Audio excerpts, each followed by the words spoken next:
বাঙাল না ঘটি অত কন্ট্রোভার্সির মধ্যে যেতে চাই না, খেতে ভালো লাগে তাই বানাই এবং খাইও। কুকিং কালার ওয়ার্ল্ডে আজকের রেসিপি লোটে মাছের ঝুড়ো।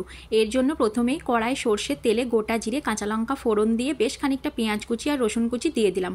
সামান্য হলুদ দিয়ে কড়াই ঢাকনা চাপা দিয়ে পেঁয়াজটা বেশ লাল লাল করে ভেজে নেব। পেঁয়াজটা যতক্ষণ ভাজছি ততক্ষণ মিক্সির জারের মধ্যে পেঁয়াজ, আদা, রসুন, কাঁচা লঙ্কা আর গোটা জিরে অল্প জল দিয়ে মিহি করে বেটে নেব। পেঁয়াজটা ভাজা হয়ে গেলে মশলাটা ঢেলে দিয়ে হাফ টমেটো কুচি দিয়ে পরিমাণ মতো হলুদ গুঁড়ো, কাশ্মীরি লঙ্কার গুঁড়ো, লবণ আর চিনি দিয়ে মশলাটা খুব ভালো করে কষে নেব। মশলা থেকে তেল ছেড়ে দিলে পরিষ্কার করে ধুয়ে রাখা লোটে মাছগুলো দিয়ে ঢাকনা চাপা দিয়ে 2 মিনিট রান্না করব।